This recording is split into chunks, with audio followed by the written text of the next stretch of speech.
dengan tema tafsir Quran. Setelah pekan lalu kita membahas tentang doa, nah ini akan dilanjutkan dengan tema yang tentunya tidak kalah menariknya daripada pertemuan sebelumnya.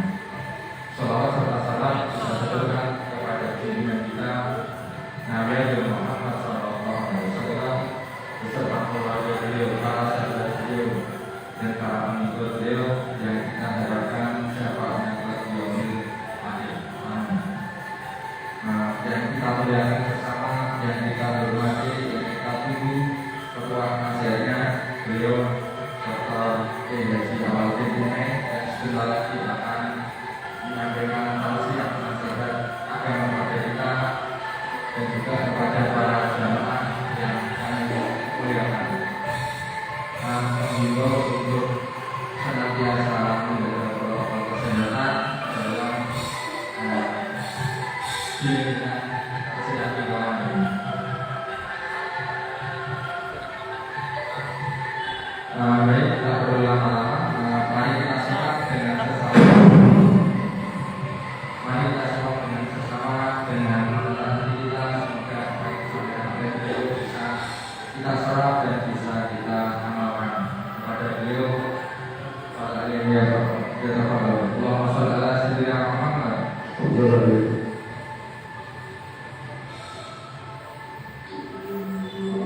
Al-Fatihah.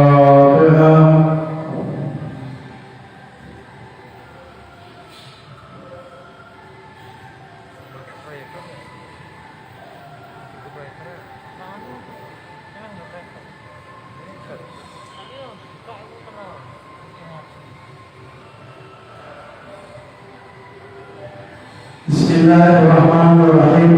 Assalamualaikum warahmatullahi wabarakatuh.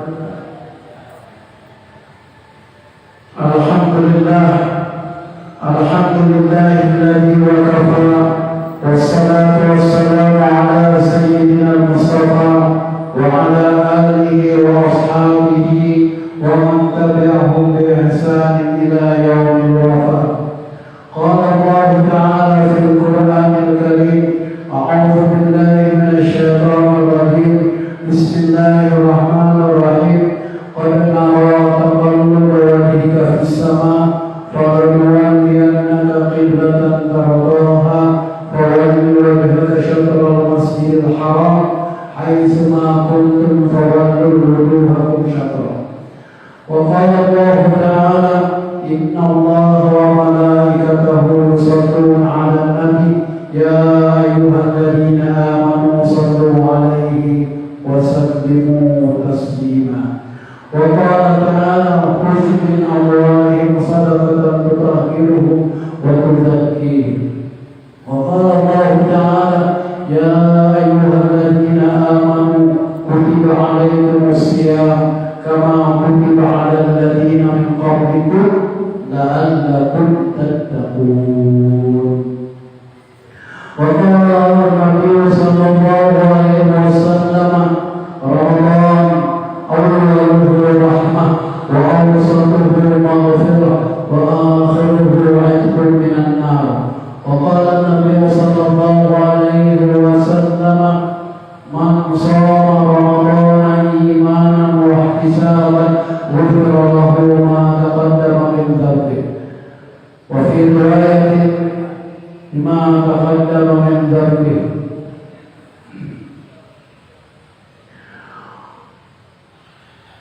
Para yai, para sepuh yang saya hormati, wabil khusus para habaib yang dimuliakan oleh Allah Subhanahu wa Ta'ala. Pada kesempatan ini saya akan menyampaikan dua hal.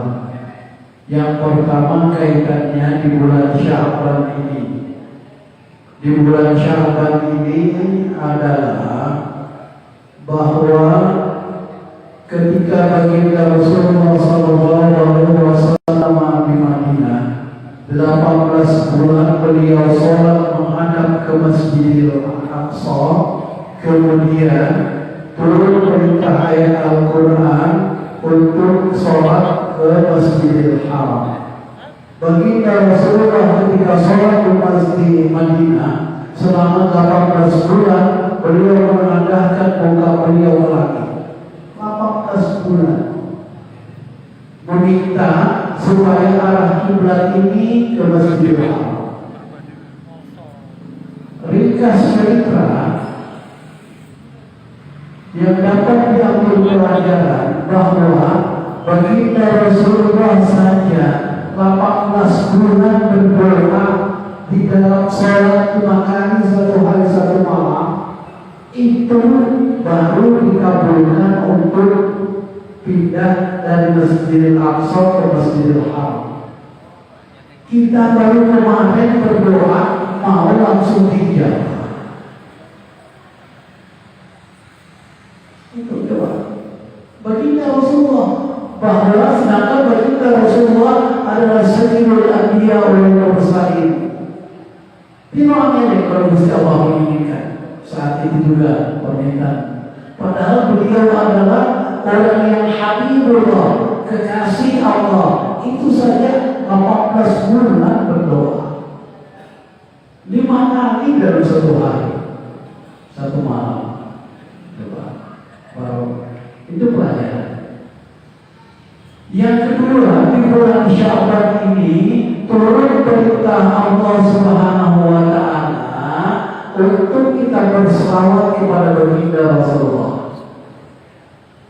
Di dalam Al-Quran diabadikan, Inna Allaha wa malaikatahu yusholluna 'alan nabi ya ayyuhalladzina amanu shallu 'alaihi wa sallimu taslima. Sesungguhnya Allah dan malaikat itu berselawat kepada baginda Rasulullah.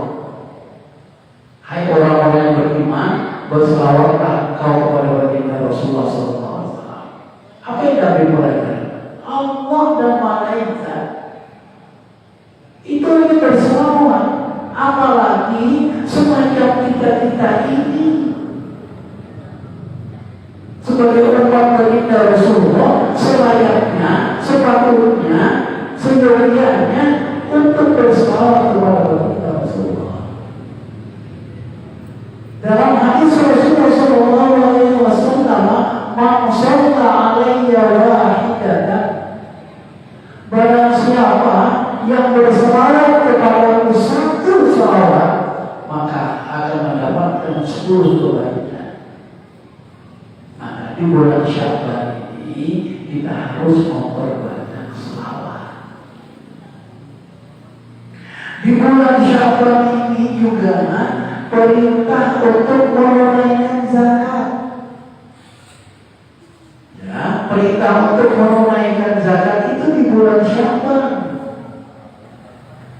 Kalau di bulan Rajab perintah sholat, di bulan Sya'ban perintah zakat, dan di bulan Ramadan perintah puasa, dan 9 Zulhijjah perintah untuk melaksanakan haji. Maka di dalam Al-Quran, khudh min amwalihim shadaqatan tutahhiruhum wa tuzakkihim. Ini di bulan Sya'ban turun perintah zakat. Nah, di bulan Sya'ban ini juga bahwa harus memperbanyak bacaan Al-Quran di bulan Sya'ban ini. Sebagian ulama mengatakan bulan Sya'ban ini adalah Syahrul Quran. Maka para salafus saleh di bulan Sya'ban ini mereka sudah mulai membaca ayat-ayat suci Al-Quran terus masuk kepada bulan Ramadan dan seterusnya. Jangan di bulan Ramadan baru buka Al-Quran, tidak ada saat sekarang. Kalau nggak bisa 5 juz ya 10 juz 1 hari.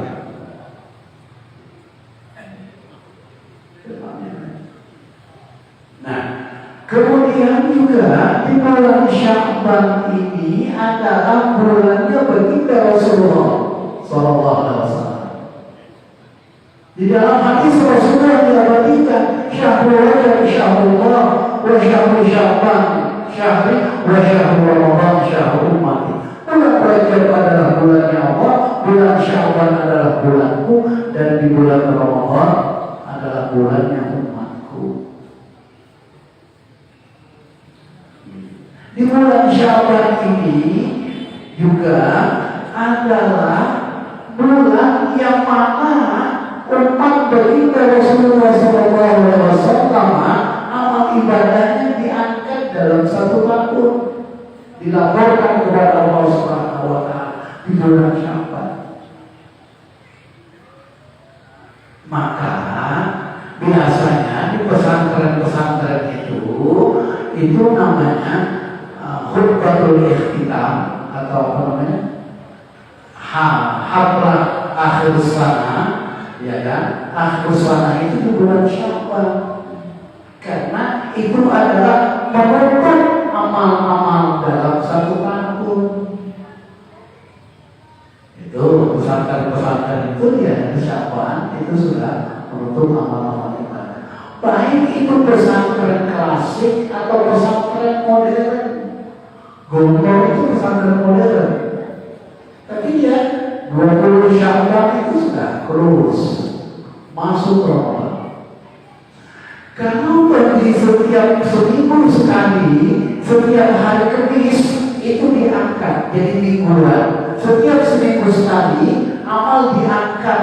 Umat baginda Rasulullah amal ibadahnya diangkat. Maka baginda Rasulullah ketika ditanya, kenapa baginda puasa hari Kamis? Karena amal ibadah kita setiap hari Kamis diangkat ke Allah Subhanahu wa Ta'ala. Dan saya senang ketika saya dalam keadaan berpuasa. Begitu juga di bulan Sya'ban ini. Kenapa baginda Rasulullah banyak berpuasa di bulan Sya'ban? Ketika Siti Aisyah ditanya oleh para sahabat, bagaimana puasanya baginda Rasulullah di bulan Sya'ban? Siti Aisyah menjawab, hampir-hampir baginda Rasulullah tidak bisa membedakan, tidak bisa dibedakan antara puasa di bulan Ramadan dan di bulan Sya'ban, saking banyaknya. Baginda Rasulullah ditanya, kenapa sampai demikian? Kata baginda Rasulullah, di setiap setahun sekali amal ibadah itu diangkat pada bulan Sya'ban. Saya sangat senang ketika amal ibadahku diangkat ke langit, saya dalam keadaan berpuasa. Itu penyebabnya baginda Rasulullah banyak berpuasa di bulan Sya'ban. Pertanyaannya, kita di bulan Sya'ban ini sudah berapa puasa kita? Pertanyaannya. Ya itu kaitannya bulan Sya'ban. Kemudian saya akan sampaikan lagi, ini kita akan masuk bulan Ramadan. Di dalam Al-Quran nah, makanya ada hadis Rasulullah, Allahumma barik lana fi Rajab wa Sya'ban wa ballighna Ramadan. Ya Allah, berikanlah berkat saya di bulan Rajab dan di bulan Sya'ban, dan sampaikan saya di bulan Ramadan. Ini ada apa? Baginda Rasulullah sampai berdoa meminta supaya bisa menangi yang namanya Ramadan. Ini ada apa di bulan Ramadan? Bahkan ada hadis Rasulullah SAW, "Lalu ta'lamuna ummati ma fi Ramadan, tatamannawna as-sanata kulluha Ramadan." Andainya umatku mengetahui apa yang tersurat, apa yang tersikat di dalam bulan Ramadan, niscaya dia akan menginginkan setahun penuh dalam suasana Ramadan. Ayo. Maka kita ini menjelang Ramadan ini, ayo kita betul-betul ada istiadat, ada betul-betul persiapan untuk memasukinya. Kemarin ada santri-santri Az-Zuhri ke rumah. Apa Pak persiapannya untuk memasuki Ramadan? Saya bilang untuk persiapan masuk bulan Ramadan satu saja.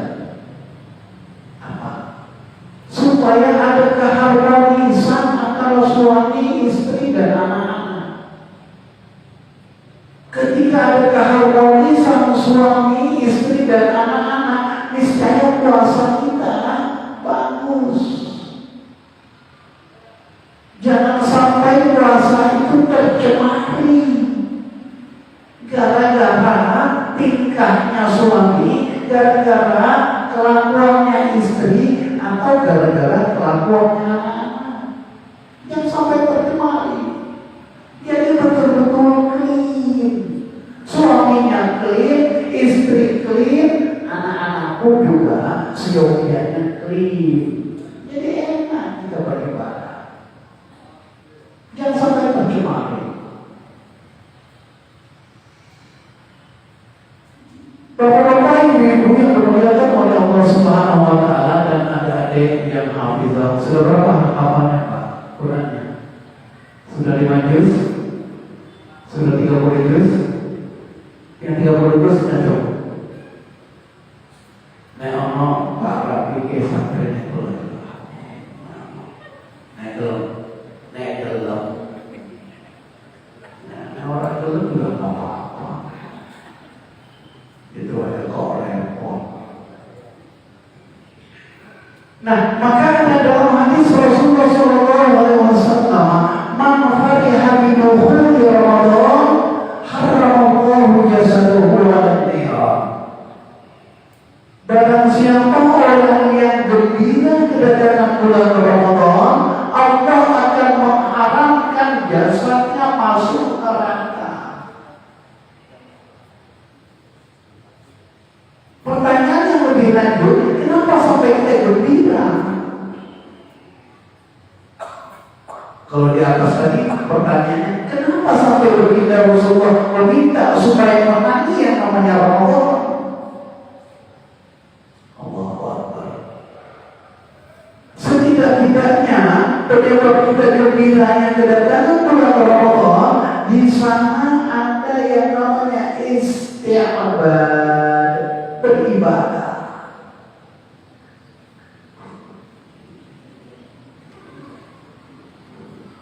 Istighfar. Kita beribadah. Ibadah di bulan Ramadan ini subhanallah. Kalau di bulan lain kita hanya mendapat 10. Tapi kalau di bulan Ramadan minimal 70 sampai 700 lipat kali ganda. Minimal kalau di luar Ramadan hanya 10, tapi di dalam Ramadan istighfar, ya kan? Yang tadinya 10 dikasih ganjaran minimal 10 sampai 70 kali 700 lipat kali ganda. Nilai ibadah. Maka ada hadis Rasulullah SAW yang lain ungkapkan bahwasanya orang yang berpuasa di bulan Ramadan, amalnya akan dilipat-lipat gandakan. Amalan-amalan sunnah menjadi amalan wajib. Wa du'ahu mustajab. Doanya akan dikabulkan oleh Allah Subhanahu wa Ta'ala di bulan Ramadan ini. Wa naumuhu ibadah. Tidurnya orang berpuasa saja dikategorikan ibadah. Al-Shaim ibadatu. Tidurnya orang berpuasa ibadah. Wa amaluhu mudah. Amal ibadahnya dilipat-lipat gandakan dari 70 menjadi 700. Kalau di bulan lain hanya 10. Nah, istighfarnya lagi di bulan Ramadan ini, hanya di bulan Ramadan ada namanya tarawih.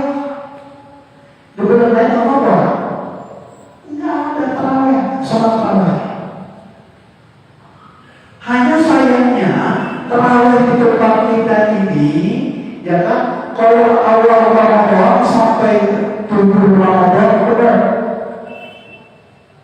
Kalau akhir Ramadan ada kemajuan stopnya. Beda dengan di Makkah, beda dengan di Madinah. Saya alhamdulillah ya, ini baru ya Allah, baru 2 tahun ini ya. Tahun kemarin Ramadan, di tahun ini Ramadan, gak pergi Lebaran di sana itu baru 2 kali ya Allah.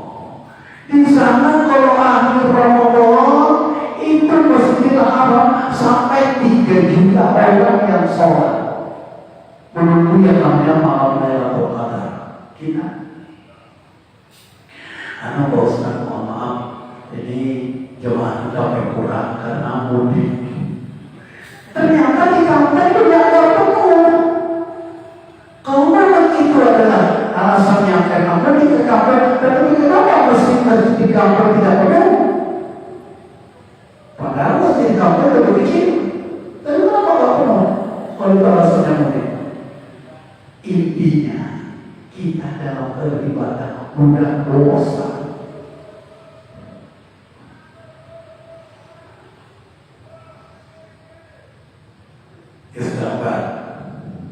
Kemudian yang kedua, di dalam bulan Ramadan itu ada namanya istimdad. Istimdad itu artinya dipanjatkan oleh Allah Subhanahu wa taala ibadah-ibadah kita itu. Pada istimdad. Yang tadinya sedikit menjadi sekian. Kemudian yang ketiga di dalam bulan Ramadan itu adalah istighfar, saling memanfaatkan, saling bermanfaat. Bagaimana kita bermanfaat? Apa yang saja yang kita buat laku.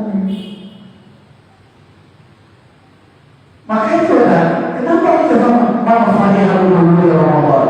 Kenapa sampai kita gembira dalam? Karena 3 faktor tadi itu ada namanya istighfar, ada istighfar, ada istimdad, dan yang ketiga ada namanya istighfar, saling memanfaatkan. Orang-orang kaya pada bersedekah, masya Allah. Kalau di Madinah, di Mekah, makanan itu ya Allah penuh semua di sini. Di sini masjid kita dapat jadwal untuk nasi jamuran itu 2 kali. Oh ibu itu hanya 1 kali. Oh kita 2 kali. Itu kita sudah hitung-hitungan. Di Arab tidak begitu. Terlebih di Mesir. Mohon maaf, kebetulan saya ini alumni Al-Azhar Mesir. Di Mesir itu masjid itu dibagi oleh orang-orang kaya. Dibagi 2-3 bulan sebelumnya sudah dibagi masjid. Katakanlah masjid kawan saya dalam 1 bulan dulu sahur dan buka puasa. Tidak boleh orang lain mengganggu. Untuk takjil Maidatul Rahmah.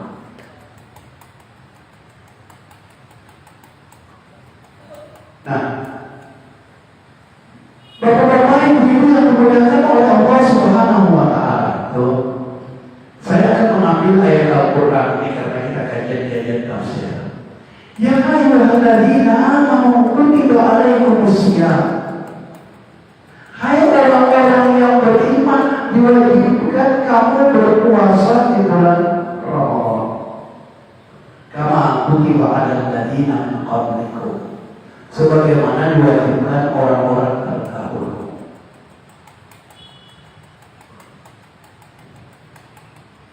Jadi semua agama samawi itu diwajibkan yang namanya berpuasa kama kutiba alal ladzina min qablikum, sebagaimana diwajibkan umat-umat terdahulu. Kita alhamdulillah puasa kita tidak lama. Puasa kita tidak lama. Hanya paling 13 jam atau 13 jam setengah. Kalau di Belanda, di musim panas, di Belanda itu puasa sampai 20 jam lebih. Saya kebetulan pernah menanti di Belanda. Maghrib jam setengah 10, subuh jam 3. Jam 3 sudah subuh. Coba, maghrib jam setengah 10, kemudian terawih. Jam 1 sudah siap-siap lagi untuk sahur. Jam 3 sudah subuh. Kita saat ini kita jam setengah 5 subuh. Jam 6 kurang seperempat sudah maghrib. Berarti berapa jam? Hanya 13 jam. 13 jam seperempat. Satu. Kemudian umat terdahulu diwajibkan puasa itu bukan semacam kita hanya 29 atau 30 hari. Agama Yahudi 40 hari Pak puasa. Bukan dari terbitnya matahari sampai tenggelamnya matahari, tidak. Dari jam 12 siang sampai jam 12 siang berikutnya 24 jam. Itu agama Yahudi. Ya, kebetulan ini ada juga mahasiswa saya ajak diskusi. Dia jurusan filsafat, dia juga yang perbandingan agama. Ini saya ya dalam kaitannya.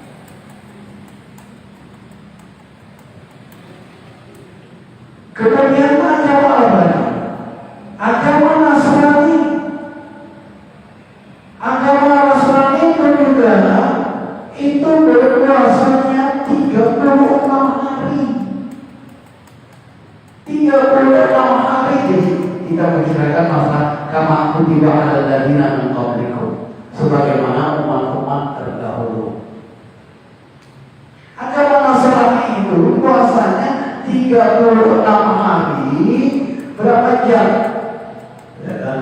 24 jam puasa mereka.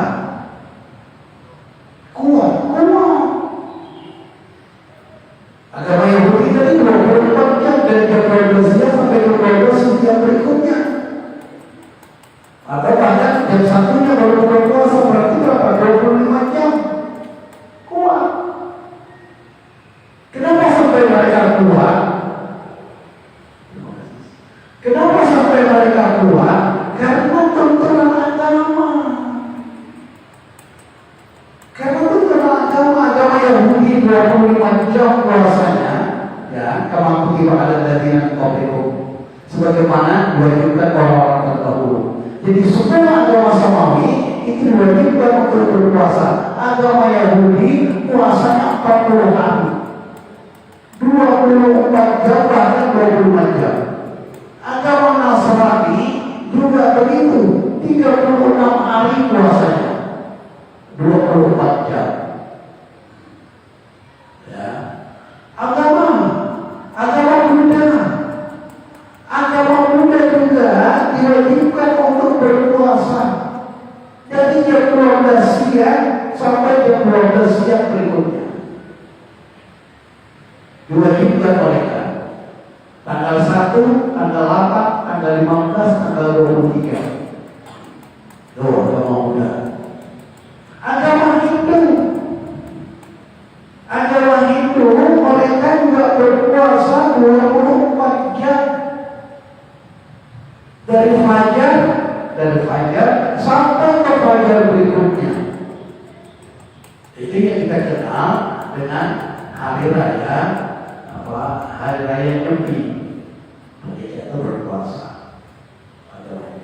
Agama Katolik pun juga berpuasa 40 hari. Agama Katolik, ya, itu berpuasa selama 40 hari juga 24 jam. Kenapa sampai 40 hari? Dia mengambil pada Nabi Musa alaihissalam ketika dia di Sinai itu 40 hari 40 malam. Agama Konghucu juga demikian. Mereka juga berpuasa. Nah, ayyuhalladzina amanu kutiba alaikumus syiyam kama kutiba alal ladzina min qablikum la'allakum tattaqun. Di dalam ayat ini tidak mengatakan la'allakum tattaqun, agar kamu sekalian. Jadi kan la'allakum tattaqun, dia memakai fi'il mudhari'. Fi'il mudhari' artinya lil mustaqbal. Artinya ada semacam kontinuitas. Maka jawab la'allakum tattaqun, bukan la'allakum muttaqun. Agar kamu menjadi orang, tidak, agar kamu menjadi bertakwa. Bedakan antara la'allakum tattaqun dengan la'allakum muttaqun. Kalau muttaqun berarti pasti menjadi orang bertakwa. Ini la'allakum tattaqun. Ayyamun ma'dudah. Jadi kalau logisnya ayat yang berkaitan masalah puasa ini, ada sebagian yang bisa berpuasa, dia berpuasa. Yang tidak bisa berpuasa, dia tidak berpuasa. Maka dia harus membayar fidyah. Wa alladhina yutiquna ta'am miskin faman tatawwa khairan fa khairun wa an tasumu khairun lakum. Khairun lakum. Bagi orang yang berpuasa itu sangat bagus. Ketika turun ayat ini, masih ada yang berpuasa dan masih ada yang tidak. Kemudian ada ayat berikutnya turun, Syahrul Ramadan alladzi unzila fihi al-Qur'an hudan lin-nas wa bayyinatin minal huda wal furqan. Kemudian faman syahidahu asy-syahra falyasum. Barang siapa yang melihat bulan, maka wajib baginya untuk berpuasa. Nah, alhamdulillah pada saat sekarang ini kita berpuasa ada dua metode. Ada yang melalui ruqyah dan ada melalui hisab. Tapi alhamdulillah sekarang sudah dipadukan antara ruqyah dengan hisab. Alhamdulillah kita sekarang sudah sama terus puasanya. Untuk berpuasanya. Karena apa? Karena ada hadis Rasulullah SAW, "Sumu liru'yati waftaru liru'yati fa'innakum ma fa'tiru salatina Sya'ban." Berpuasalah ketika kamu melihat bulan, dan berhari raya ketika kamu melihat bulan. Fa'innakum ma, jika bulan itu tidak kelihatan karena tertutup oleh awan, fa'tiru, sempurnakan 30 Sya'ban. Nah, metode ini ada metode ruqyah dan metode hisab. Alhamdulillah dua-duanya sudah bisa digabungkan, ya. Apalagi sekarang sudah pakai alat yang begitu canggih untuk melihat bulan di planet Venus. Kembali kepada permasalahan puasa. Nah, puasa ini ketika kita dalam keadaan sakit boleh tidak berpuasa, bahkan boleh tidak berpuasa ketika kita sakit. Atau ketika musafir boleh tidak berpuasa. Tetapi harus diganti pada hari yang akan datang. Ada pertanyaan kemarin, kalau 2 tahun yang lalu Pak saya tidak nyaur hutang bagaimana? Ya kita hutang. Selama hidup Anda ya tetap hutang. Yang namanya hutang pada Gusti Allah, puasa ya harus dikotong, harus dibayar. Maka yang namanya puasa itu ada namanya puasa wajib, ya Ramadan. Ya puasa wajib itu namanya Ramadan. Ada yang namanya puasa nazar, itu wajib ditunaikan. Ada juga wajib ketika dia pergi haji.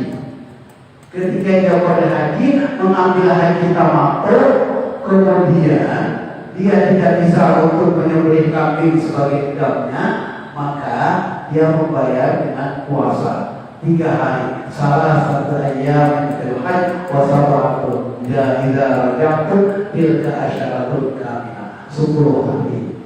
3 hari di Mekah, 7 hari di kampung halamannya. Ini wajib. Puasa Rajab, puasa Ramadan, dan puasa tadi ketika haji. Nah, ada lagi yang namanya puasa yang juga wajib kita laksanakan adalah puasa apa? Puasa Ramadan sudah tadi ya. Puasa mengqadha. Menyawal utang itu wajib. Dikategorikan adalah wajib puasa. Menyawal utang itu wajib kita mengqadhanya. Yang kedua, ada puasa yang namanya puasa haram, yang diharamkan untuk berpuasa. Yang diharamkan untuk berpuasa itu yaitu pada hari raya Idul Fitri dan Idul Adha. Haram. Idul Fitri, Idul Adha. Hari Tasyrik tanggal 11, 12, 13 haram untuk berpuasa. Zulhijjah 11, 12, 13 Zulhijjah. Ketika baginda Rasulullah SAW ditanya, kenapa di bulan Zulhijjah 11, 12, 13 itu diharapkan berpuasa? Karena itu orang pada berkurban. Kemudian kata beliau 11, 12, 13 itu di Mina, ya, orang pada di Mina semua. Hari 11, 12, 13 Zulhijjah itu hari makan-makan dan hari minum-minum. Itu kata baginda Rasulullah, makanya diharamkan kita untuk berpuasa. Nah, kemudian juga yang ketiga puasa sunnah.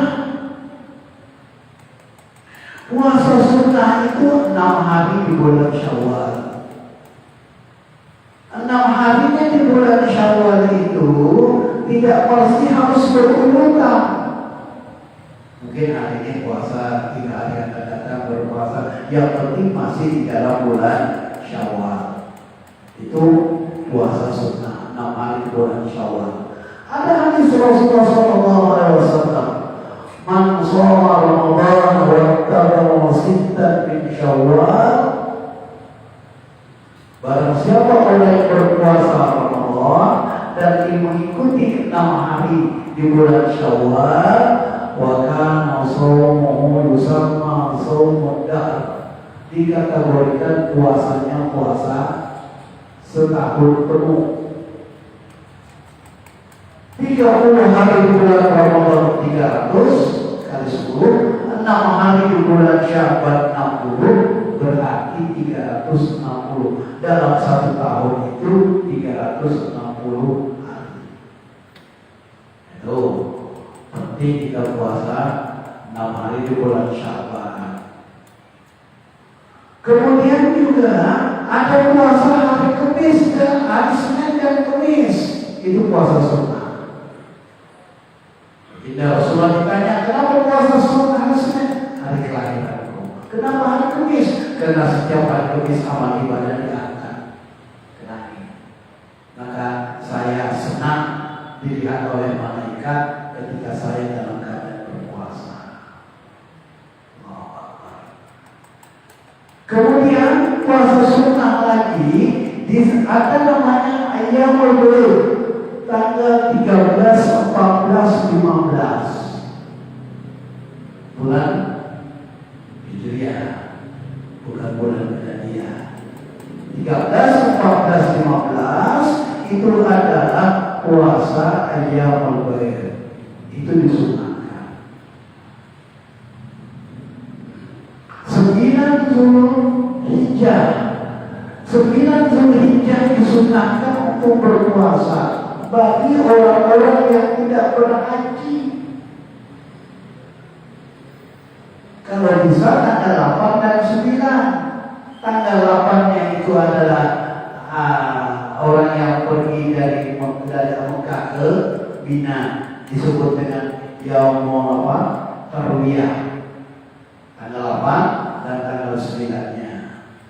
Itu sunnah. Tanggal 9 Zulhijjah. Tanggal berapa lagi? Tanggal 10 Muharram. Itu adalah sunnah. Nah, baginda Rasulullah SAW menyampaikan puasa tanggal 10, jangan hanya tanggal 10 di bulan Muharram, 10 dan 11 atau 9 dan 10 agar tidak menyamai dengan orang Yahudi. Itu puasa sunnah. Nah, di bulan Rajab juga puasa sunnah. Di bulan Rajab perbanyak puasa sunnah. Di bulan Sya'ban juga perbanyak puasa sunnah. Begitu juga besok 15 nisfu Sya'ban kita supaya kalau bisa berpuasa. Puasa. Ya. Syukur-syukur bukan hanya di tanggal 15-nya, sebelumnya juga sudah. Bapak-bapak Ibu yang dimuliakan oleh Allah Subhanahu wa taala. Ya. Jadi berkaitan masalah puasa itu ada 7 ayat. Di dalam Al-Quran kaitannya masalah puasa ada 7 ayat di dalam 3 surah. Ada 7 ayat di dalam 3 surah. Nah, yang menjadi pertanyaan yang lebih lanjut adalah apa hikmah daripada puasa itu? Apa hikmah?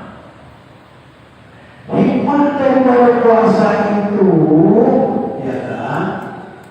Hikmah daripada puasa agar menambah ketakwaan kita kepada Allah Subhanahu wa taala. Hikmah pertama, agar betul-betul kita menjadi orang yang bertakwa kepada Allah Subhanahu wa taala. Itu satu. Kemudian yang kedua, kita ini sudah ditempa di dalam bulan Ramadan 30 hari. Tentu ibadah kita supaya kita bisa menjadi orang yang istiqomah.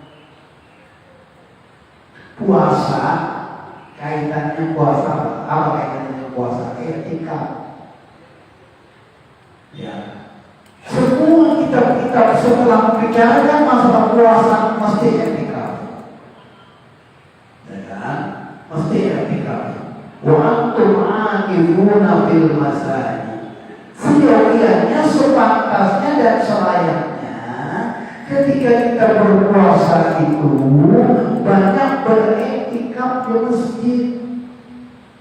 Terlebih-lebih di akhir Ramadan. Baginda Rasulullah SAW ketika di akhir Ramadan itu hari liburan, wa yashuddu mihzarahu. Baginda Rasulullah mengikat ketat sarung beliau di dalam beretikaf di masjid. Wa antum aqifuna fil masajid.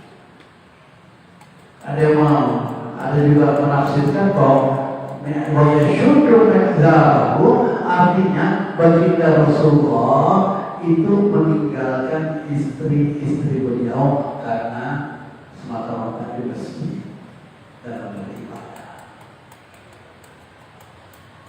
Jadi kewajiban berpuasa itu sama dengan kewajiban menunaikan zakat pada tahun kedua Hijriah. Pada tahun kedua Hijriah itu juga bersamaan dengan peristiwa perang yang sangat dahsyat yang disebut dengan perang Badar. Perang Badar. Selesai perang Badar, apa yang terjadi? Apa yang baginda Rasulullah setelah selesai perang Badar? Alhamdulillah, raja'na min jihadil asghar ila jihadil akbar. Para sahabat, para giring kepala semua dulu.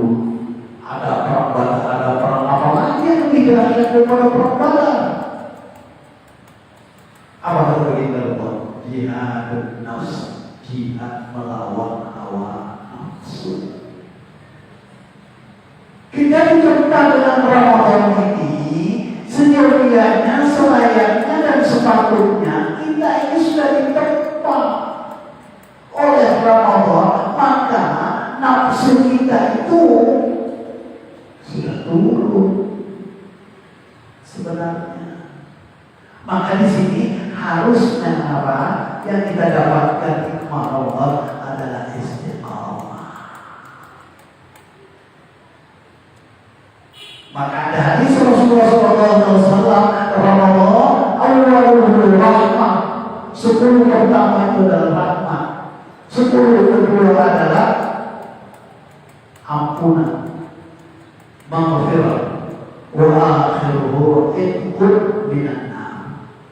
10 terakhir bulan Ramadan itu adalah pembebasan dari api neraka.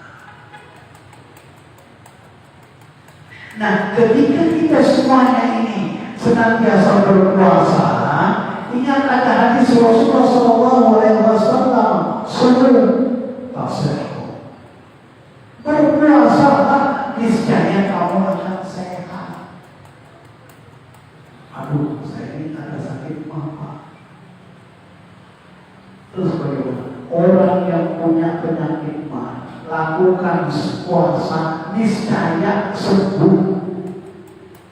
Niscaya sembuh. Apa betul Pak? Saya mengalami seperti itu. Saya itu asal mampu, Masya Allah, kalau kena sakit akan.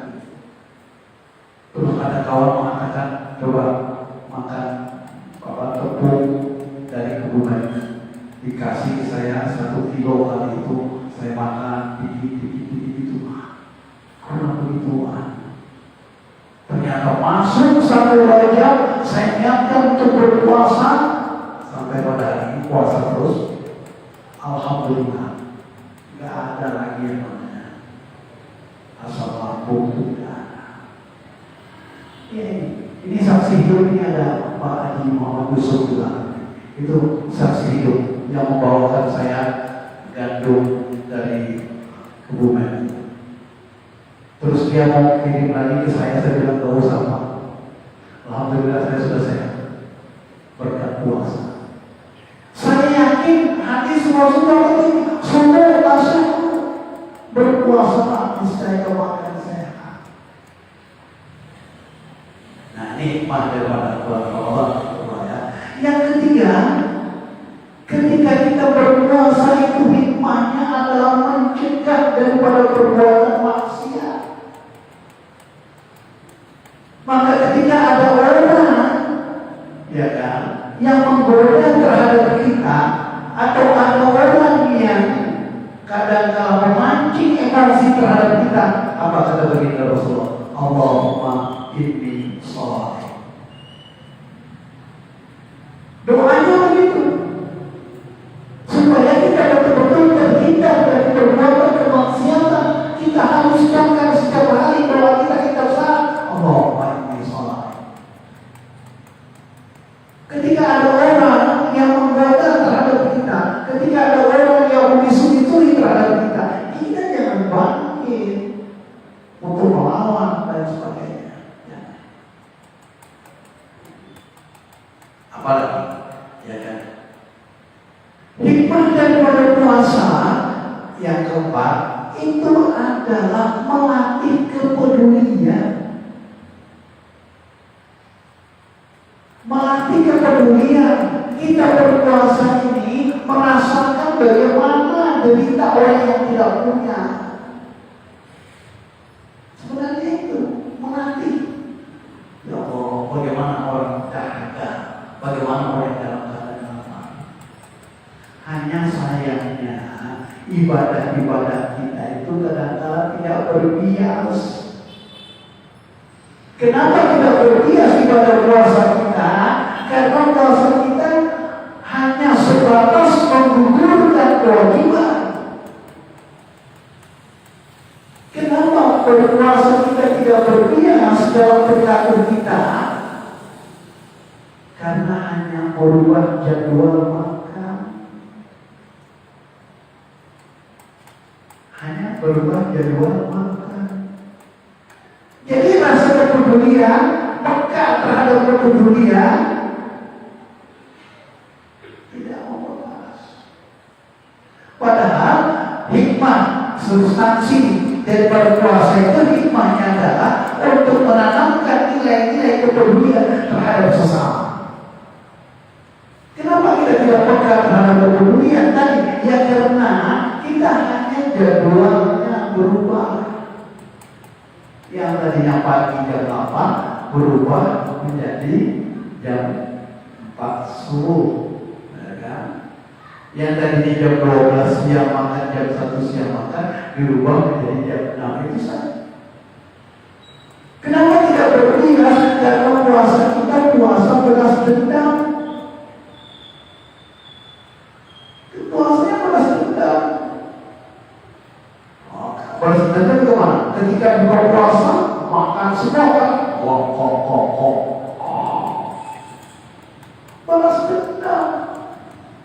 Kata orang Arab, Indonesia tidak berpengaruh dan efek.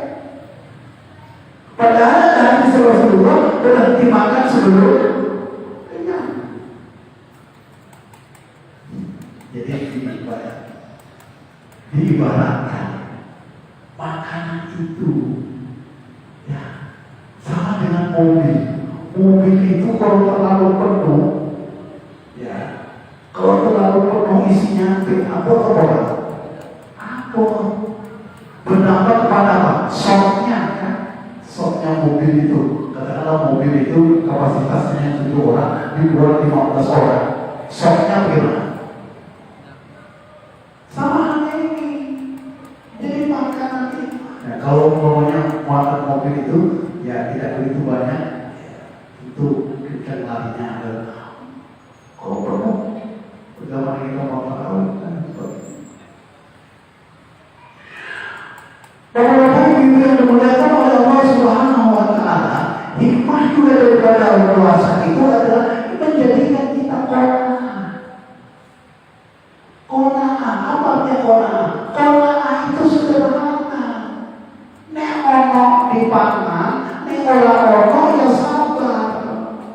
Itu qanaah. Itu kan juga salah. Nek ono dimakan, nek ora ono sabar. Apa bedanya dengan anjing? Mohon maaf, anjing kalau ada dimakannya, kalau tidak ada dia sabar. Apa bedanya dengan anjing? Terus bagaimana qanaah itu? Qanaah itu nek ono teko, nek gak ono dia sabar. Bisa kita berdua.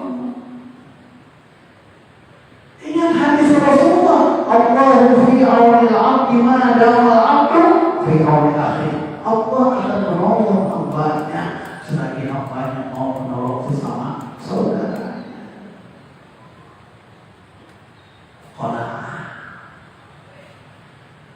Qanaah itu sederhana. Qanaah itu Allah ya alhamdulillah. Ini kadang-kadang mohon maaf ya, bukan di masjid sini, di masjid mana? Ketika dia pulang, ambil, ambil, ya Allah, ya ini aja dimakanannya belum tentu habis. Kita bukan qanaah, salah.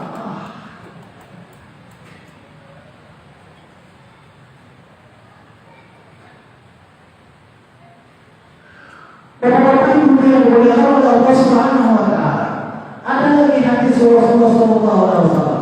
Jika Ramadan, jika datang Ramadan, futihat abwaabul jannah. Pintu surga dibuka, pintu neraka ditutup, dan para setan terbelenggu. Kemarin ada kawan di Jogja.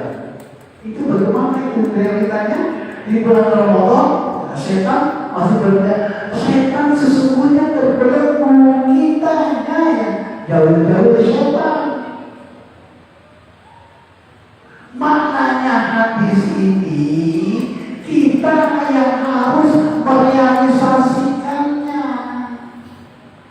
Nek semua orang berpuasa sesuai dengan tatanan, sesuai dengan koridor, sesuai dengan syarat dan rukunnya puasa, pasti yang namanya setan itu terbelenggu. Tetapi apa yang terjadi?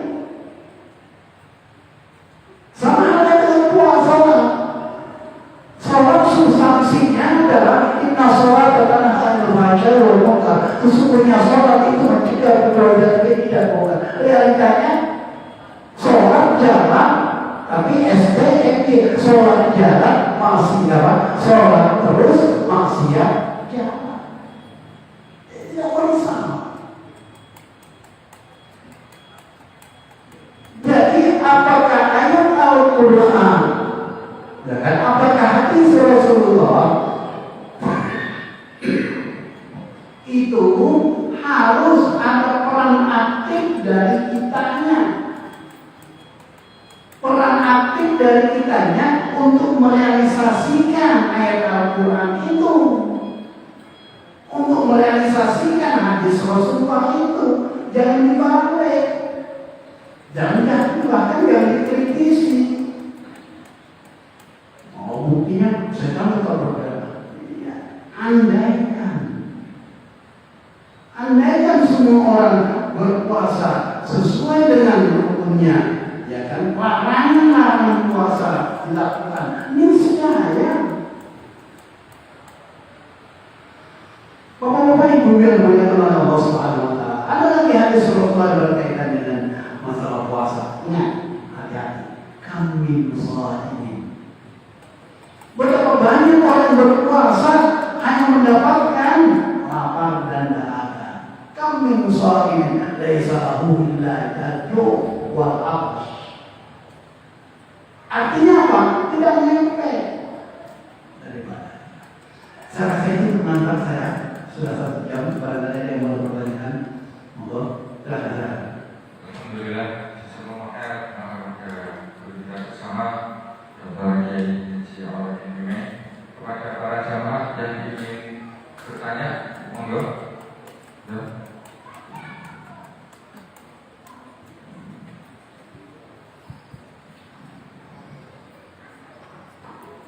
Assalamualaikum Ustaz Awang TV yang kami hormati.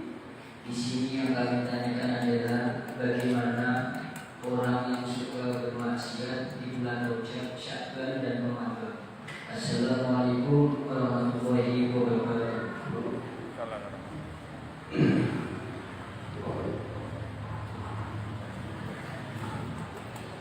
Assalamualaikum warahmatullahi wabarakatuh.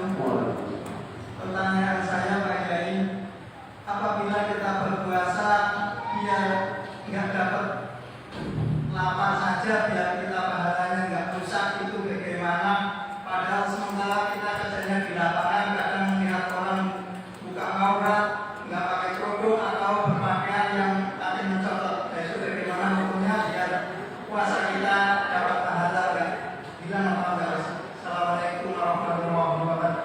Waalaikumsalam. Ya, 2 pertanyaan dulu ya. Di bulan Rajab itu bulan mulia. Di bulan Sya'ban juga bulan mulia, bulan Ramadan juga demikian. Inna ada syuhur arba'ah. Inna ada syuhur arba'ah. Inna ada syuhur isna syahar wa arba'ah. Ada 12 bulan, 4 bulan yang mulia. Salah satunya bulan Rajab.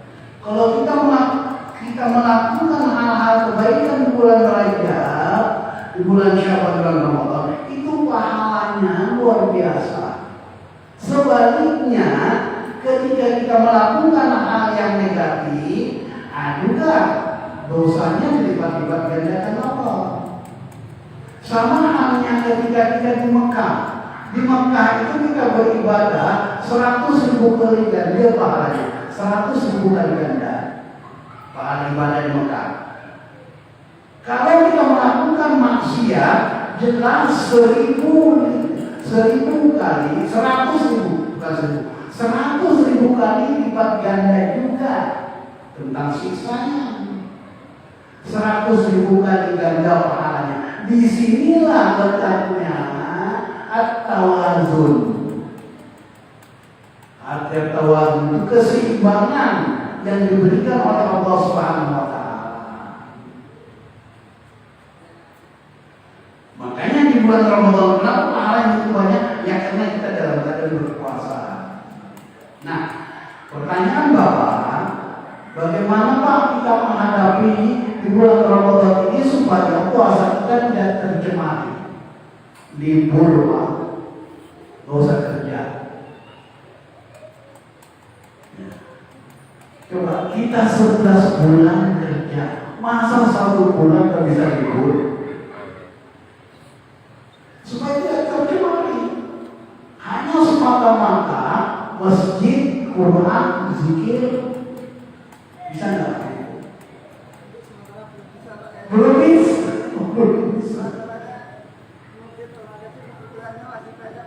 Belum bisa. Ada di satu perkampungan di Sumatera. Itu kalau bulan Ramadan terus semua orang beribadah. Bisa boleh. Nah, untuk solusi pertama saya kasihkan begitu. Solusi pertama itu libur. 11 bulan kita sudah mencari penghidupan 11 bulan. Masa sebulan kita? Contoh saja pandemi ini, corona ini sudah 1 tahun. Unik toh? Ya unik. Masa sebulan nggak bisa? Logikanya. Nah, tuh.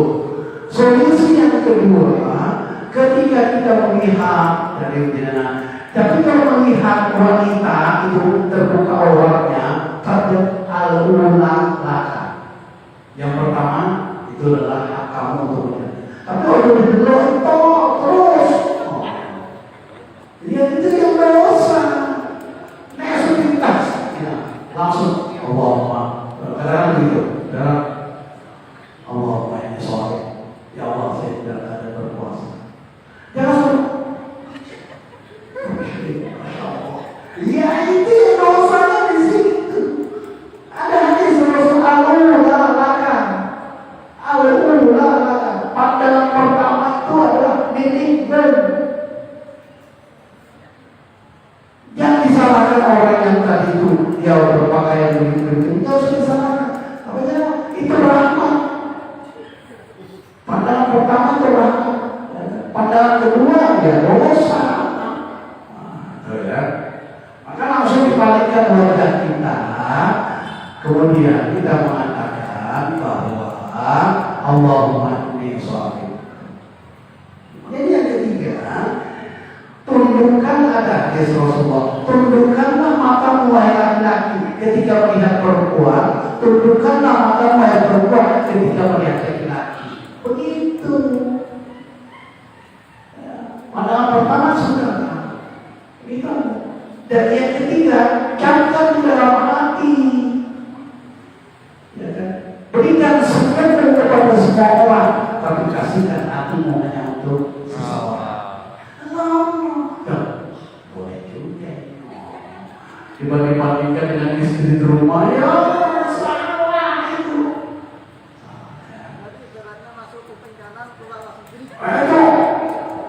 Itu masih jernih. Jangan masuk ke kanan, keluar ke kiri, jangan. Masuk ke kanan, keluar ke kanan. Betul. Masuk ke kanan, keluar ke kiri. Di sini terbayang. Terbayang, selalu terbayang. Jangan. Masuk kanan, keluar kanan. Begitu. Istighfar. Allahumma inni sholih. Ya, sudah. Ada 4 solusi saya berikan kepada dirinya. Tapi lebih bagusnya tadi kalau bisa ya bapak-bapak yang ada di sini libur. Amin. Libur. Libur. Zikir, rumah, sholat, baca Quran, masjid.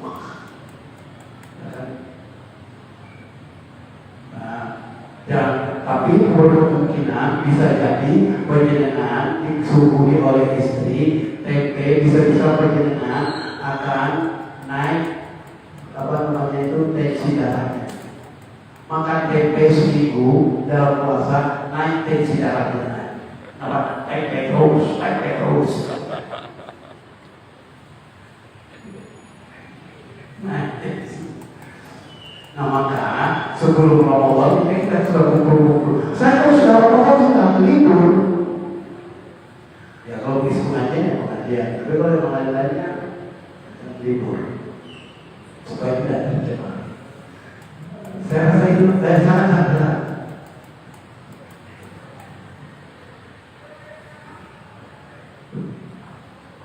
Bismillahirrahmanirrahim. Assalamualaikum warahmatullahi wabarakatuh. Waalaikumsalam warahmatullahi wabarakatuh. Tadi disinggung salah sahabat dari baginda Rasulullah. Nah, di sini saya kaitkan dengan sahabat dan agama. Apakah itu ada kaitannya? Atau itu anjuran dari ulama atau apa? Dua masalah tadi, masalah sholat dalam Ramadan tarawih. Syukur pertama itu adalah untuk membuka pengampunan. Syukur kedua dalam tarawih dan apa itu dikasih permohonan apa yang 10 terakhir. Terima kasih Pak ini. Assalamualaikum warahmatullahi wabarakatuh. Ya, bukan tarawihnya Pak yang diberikan rahmat, yang diberikan ampunan, tetapi amalan yang kita lakukan di bulan Ramadan itu 10 pertama isinya adalah rahmat, 10 kedua adalah ampunan, 10 ketiga pembebasan dari api neraka. Bukan hanya tarawih, tetapi keseluruhan dari ibadah kita. Yang kedua adalah masalah qadar dan sabar. Kapan kita bersabar? Sabar itu setelah kita berusaha dengan maksimal, kemudian jatuhnya ternyata begitu, akhirnya sabar. Berarti ini adalah qadar dari Allah Subhanahu wa Ta'ala. Berarti ini ketentuan dari Allah. Jangan juga dikatakan, saya pasrah saja, qadar dari Allah. Tapi harus dijalani ada usaha sih. Usaha. Jadi qadar itu tidak bisa begitu. Tidak ada usaha sih. Inna Allah la yughayyiru ma biqaumin hatta yughayyiru ma bi anfusihim. Allah tidak bisa berubah nasib seseorang kecuali hambanya yang merubah nasib pada dirinya. Kalau sudah berusaha maksimal, ternyata keputusan bukan yang kita kendaki, itu namanya qadar. Ketika sudah menimpa qadar pada kita, maka harus dibarengi dengan sabar. Sabar itu pernah saya sampaikan, ketika kita dipukul pipi kanan, itu yang paling rendah. Pukul pipi kanan, sodorkan pipi kiri, itu sabar yang paling rendah. Sabar itu tidak ada batasnya. Ada kemarin santri datang ke rumah, Pak, saya sudah sekian kali belum lulus. Baru sudah 7 kali belum dapat. Saya sudah 10 kali belum 11. Itu supaya apa? Supaya menanamkan rasa sabar kita.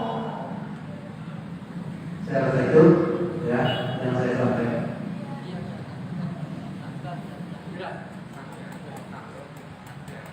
Sabar dan sadar.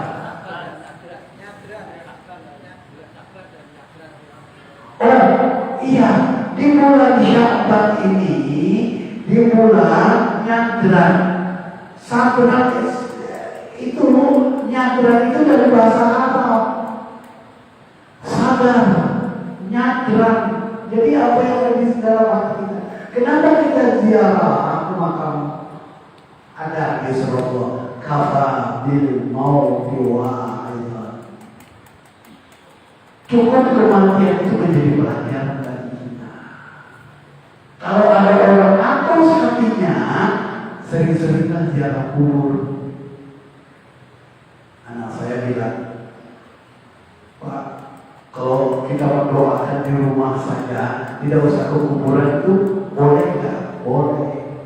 Tadi waktu saya antar anak saya yang pergi di Nasrullah, tapi begini, kamu tinggal di Jakarta, kamu kirimi saya duit per bulan, senang toh? Senang. Tapi kamu dari Jakarta datang ke Semarang, ketemu dengan bapakmu, sekaligus kamu bawa duit, kira-kira senangnya apa enggak? Apa? Sama halnya kita mendoakan orang di rumah, orang-orang ahli kubur kita, tetapi ketika kita datang itu tambah senang.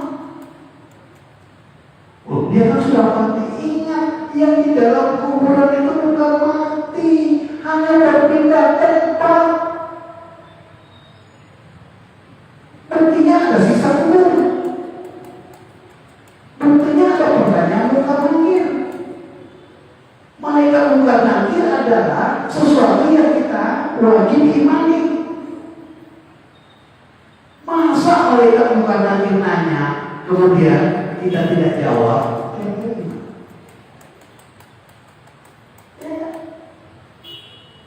Bagi yang sudah pernah berjalan mau di apa, di tempat perkuburan, ada orang yang terjerit-jerit menangis, itu tahu nggak kalau kata bagian Rasul? Itu yang tidak beres masalah kencingnya.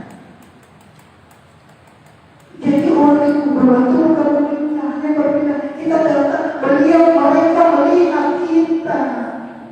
Hanya kita tidak melihat. Karena apa? Karena kita berbeda alam. Ya, sah-sah saja untuk ziarah. Bahkan kami dari UIN Wali Songo 51 hari ziarah. Karena ada ulang tahun Wali Songo yang ke 51. Itu kita sah-sah saja. Ya. Kalau ada yang mengatakan bahwa itu adalah beda, ada di seorang untuk menziarah dulu. Saya harap kamu menziarah dulu. Fadlul maka ziarah kita. Ziarah ya, saya rasa itu mudah-mudahan manfaatnya, mudah-mudahan keluarga kita menjadi keluarga yang sakinah, keluarga yang mawaddah, keluarga yang penuh rahmah, menjadi kita berlimpah ruah, anak-anak kita anak yang soleh dan solehah, yang belum dapat jodoh mudah-mudahan dapat jodoh segera yang soleh dan solehah, ahli ibadah, dan mudah-mudahan kita menjadi orang yang husnul khatimah. Al-Fatihah. A'udzubillahi minasyaitonir rajim.